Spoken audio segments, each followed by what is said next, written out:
देखो, आपका जो एग्जाम है उसका एक बहुत ही इम्पोर्टेंट सब्जेक्ट है, vocational training and skill development. तो आज मैं इसके सिलेबस की जो आउटलाइन है इसके बारे में थोड़ा सा बात करने जा रहा हूँ। ठीक है। देखो, आपका जो पेपर है वो ऑब्जेक्टिव होगा। जब भी किसी भी एग्जाम का पेपर ऑब्जेक्टिव होता है तो सिलेबस थोड़ा सा लेंदी होता है, इस चीज का ध्यान रख लेना। कवरेज थोड़ा हमें ज्यादा करना पड़ेगा। ठीक है, कवरेज थोड़ा ज्यादा करना पड़ेगा। कन्वेंशनल पेपर में तो क्या होता है कि सिलेक्टेड क्वेश्चंस होते हैं, उन्हीं की प्रैक्टिस कर लो अच्छे से तो काम हो जाता है। लेकिन जब पेपर ऑब्जेक्टिव होता है तो उस केस में बड़ा मुश्किल हो जाता है सिलेबस को कवर करना। तो काफी वास्ट सिलेबस आपका रहने वाला है। ठीक है, काफी लंबा चौड़ा आपका सिलेबस है, छोटा मोटा सिलेबस नहीं है। ठीक है। तो ये जो सिलेबस है इसके अंदर 4 मॉड्यूल है। ठीक है। अब मॉड्यूल ये समझ लो चैप्टर से बड़ा होता है। ठीक है, मॉड्यूल के अंदर फिर चैप्टर्स होते हैं। ठीक है। तो यहाँ पे सबसे पहले आपको काम क्या करना है, आपको मार्केट जाना है और एक नोटबुक खरीद के लानी है। ठीक है। नोटबुक आप वाइट पेजेस वाली खरीद के लाना, जो कम से कम उसके अंदर 400 पेज होने चाहिए। मतलब 200 सीट्स, 200 सीट्स में 400 पेजेस हो जाएंगे आगे पीछे। ठीक है। तो एटलीस्ट 400 या फिर 500 पेजेस का अगर ले आते हो तो ज़्यादा बेटर है। ठीक है। तो 400 to 500 पेजेस की आपको एक नोटबुक मार्केट से वाइट पेपर वाली खरीद के लेके आनी है। जो मिलती है ना मार्केट में A4 शीट स्पाइरल बाइंडिंग, वो खरीद के ले आना। ठीक है। तो 500 पेजेस के लिए उसके अंदर 250 शीट्स होनी चाहिए। ठीक है, क्योंकि वो भर जाएगी, वो नोटबुक आपकी पूरी बहुत अच्छे से भर जाएगी। ठीक है। और स्पाइरल बाइंडिंग का ये फायदा है कि इन केस मान लो कुछ पेजेस की हमें जरूरत पड़ती है, मान लो फॉर एग्जांपल 50 पेजेस की जरूरत पड़ती है, तो हम उसमें ऐड भी कर सकते हैं बाद में। तो स्पाइरल बाइंडिंग इसलिए जरूरी है। ठीक है। तो स्पाइरल बाइंडिंग के नोटबुक मार्केट से परचेज करके ले आना। इनिशियली आप 400 पेजेस से 500 पेजेस के बीच में ले आना, फिर जरूरत पड़ेगी तो उसमें पेजेस हम और ऐड कर लेंगे ताकि एक ही नोटबुक के अंदर सब कुछ आ जाए। और जो कुछ भी आपको वीडियो लेक्चर्स में पढ़ाया जाएगा सब कुछ आपको लिखना है। कैसे लिखना है, प्रोसेस क्या रहेगा लिखने का, क्या तरीका रहेगा लिखने का, वो सब आपको जब मंडे से मेरे लेक्चर्स आएंगे उनमें बताया जाएगा। नोट्स बनाने की जो मैथडोलॉजी है उसको बहुत अच्छी तरीके से एक्सप्लेन किया जाएगा। आप लेक्चर्स को देख के बहुत अच्छी तरीके से नोट्स बना पाओगे। ठीक है। और देखो, यहाँ पे पूरा का पूरा गेम कवरेज का है।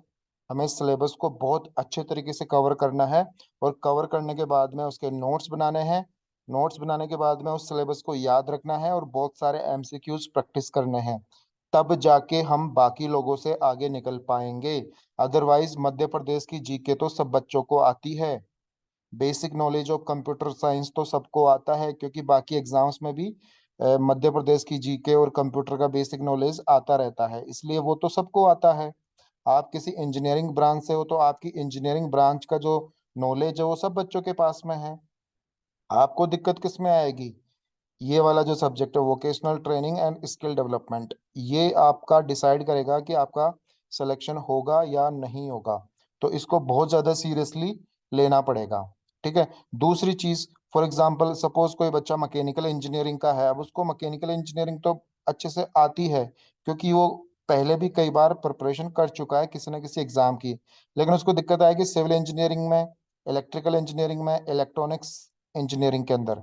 लेकिन ध्यान रखना, दूसरी इंजीनियरिंग की जो ब्रांच है उसको पूरी तरीके से पढ़ना बहुत मुश्किल होता है, इतना आसान नहीं होता है। उसका बेसिक बेसिक आइडिया लगा पाओगे, थोड़ा बहुत आपको समझ में आएगा, तो आप उसके भरोसे नहीं बैठ सकते। कोई मैकेनिकल इंजीनियरिंग का बच्चा या कोई सिविल इंजीनियरिंग का बच्चा है और ये सोच ले, मान लो आप सिविल इंजीनियरिंग के बच्चे हो और आप ये सोच लो कि मैं मैकेनिकल इंजीनियरिंग पढ़ लूंगा और एग्जाम को फोड़ दूंगा, नॉट पॉसिबल। आप ये सोच लो कि मैं इलेक्ट्रिकल भी पढ़ लूंगा और सारे क्वेश्चन सही करके आ जाऊंगा, नॉट पॉसिबल।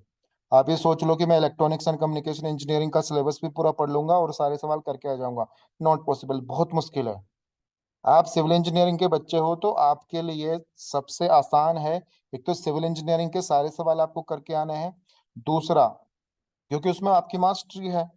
दूसरा, आप मध्य प्रदेश का जीके और कंप्यूटर का जो नॉलेज है, कंप्यूटर का जो सिलेबस है उसको करके आना है। और तीसरा ये जो मैं पढ़ा रहा हूँ, यहाँ पे आपके नंबर सबसे ज्यादा स्कोर होंगे, सबसे ज्यादा स्कोर यहाँ पे होने वाले हैं। बाकी दूसरी ब्रांचेस का जो टेक्निकल नॉलेज है वहां पे इतना इजी नहीं है। भाई खुद की ब्रांच का ही नहीं कर पाते हो तो दूसरी ब्रांच का कैसे करोगे? हालांकि ये चीज मैं आपको डिमोटिवेट करने के लिए नहीं बोल रहा, बट है, होता ऐसा ही है कि दूसरी ब्रांच को उतना आप सीख नहीं पाओगे। हाँ, थोड़ा बहुत ऊपर ऊपर से सीख पाओगे और कुछ आध क्वेश्चन कर पाओगे, लेकिन ज्यादा श्योरिटी के साथ में आप कौन से क्वेश्चंस कर पाओगे? एक तो अपनी खुद की ब्रांच के टेक्निकल सवाल, दूसरा vocational training and skill development, और तीसरे नंबर पे एमपी के कंप्यूटर के सवाल। That's it. तो इन चीजों पे आप थोड़ा ध्यान दो, ये बहुत इंपॉर्टेंट है। चलो पॉइंट पे आते हैं, मैं थोड़ा सा भटक गया था। ठीक है, पॉइंट पे आते हैं। तो जैसा कि मैंने पहले ही बता दिया आपको, मैं vocational training and skill development आप लोगों को पढ़ाऊंगा। और आपको एक नोटबुक बनानी है, A4 साइज के पेजेस की, वाइट शीट्स एकदम प्लेन बिना लाइन वाली। ठीक है, और स्पाइरल बाइंडिंग में, और कम से कम 400 से 500 पेजेस की आप नोटबुक मार्केट से लेके आ जाओ। ठीक है, जब मैं 400 पेज बोल रहा हूँ तो इसका मतलब ये है कि उसके अंदर शीट्स 200 है। ठीक है, देखो, अब आपका जो सिलेबस है, सिलेबस को 4 मॉड्यूल में डिवाइड किया गया है। ठीक है, पहला मॉड्यूल है आपका, जहाँ पे कर्सर है वहाँ पे ध्यान दो। पहला मॉड्यूल है आपका national and international scenario of skill development. ठीक है, कि भाई स्किल डेवलपमेंट के क्षेत्र में हमारे नेशनल लेवल पे और इंटरनेशनल लेवल पे, वर्ल्ड लेवल पे क्या क्या गतिविधियां हो रही है, इनको हमको पढ़ना है। ठीक है, फिर इसके अंदर 5 चैप्टर्स है। ठीक है, देर आर 5 चैप्टर्स। तो पहले मॉड्यूल के अंदर 5 चैप्टर्स है। ठीक है, फिर ये आपका ये दूसरा मॉड्यूल हो जाएगा, status of vocational education in Madhya Pradesh. अब मध्य प्रदेश के बारे में बहुत डिटेल में पढ़ना है और इससे सवाल बहुत ज्यादा आएंगे, मध्य प्रदेश के बारे में ध्यान रख लेना। ठीक है, उसके बाद में इसके अंदर 6 चैप्टर्स है। ठीक है, तो 5 चैप्टर हो गए, 6 हो गए, 11 चैप्टर। ठीक है, उसके बाद में तीसरा मॉड्यूल है आपका एकेडमिक एंड एडमिनिस्ट्रेटिव मैनेजमेंट। ठीक है, तो 5 चैप्टर अगेन इसके अंदर है, 16 चैप्टर आपके हो गए। फिर आपका फोर्थ एंड लास्ट जो मॉड्यूल है वो है स्किल डेवलपमेंट स्कीम्स। ठीक है, अब इसके अंदर आपके अगेन देर आर 5 चैप्टर्स। ठीक है, तो 15 और 6 21, 21 चैप्टर्स आपको पढ़ने हैं। ठीक है, 21 चैप्टर्स आपको पढ़ने हैं। ठीक है, अब इन सभी चैप्टर्स को, इन सभी मॉड्यूल्स को, सभी टॉपिक्स को बहुत ही सिंपल अंग्रेजी भाषा में, ऐसी अंग्रेजी भाषा जिसको 8वीं क्लास का बच्चा भी पढ़ सकता है, समझ सकता है, एंजॉय कर सकता है, उस भाषा में मैं आपको लिखवाऊंगा। और हिंदी भाषा में जैसे कि मैं अभी बोल रहा हूँ, इसमें मैं आपको समझाऊंगा। ठीक है, कवरेज थोड़ा ज्यादा रहने वाला है क्योंकि ऑब्जेक्टिव क्वेश्चंस आएंगे तो वो कहीं से भी आ सकते हैं, तो कुछ भी नहीं छोड़ सकते, कुछ भी हम नहीं छोड़ सकते। कुछ भी छोड़ देंगे तो गए काम से, क्योंकि ऑब्जेक्टिव पेपर है, कोई हाथ पैर तो होते नहीं है ऑब्जेक्टिव क्वेश्चंस के, कहीं से उठा के कुछ भी डाल देंगे। तो इसलिए हमको इसको बहुत ही अच्छे से पढ़ना पड़ेगा। इसीलिए मैं आप लोगों के लिए दिन रात रिसर्च कर रहा हूँ इन टॉपिक्स के ऊपर, ताकि कोई क्वेश्चन छूट ना जाए एग्जाम के अंदर।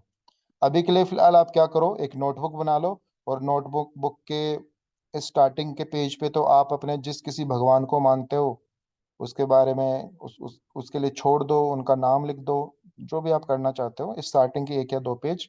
उसके बाद में जो सिलेबस है इसको लिख लो। ठीक है, इस सिलेबस को बहुत अच्छी तरीके से लिख लो। ठीक है, अभी के लिए इतना ही, मिलते हैं नेक्स्ट लेक्चर के अंदर।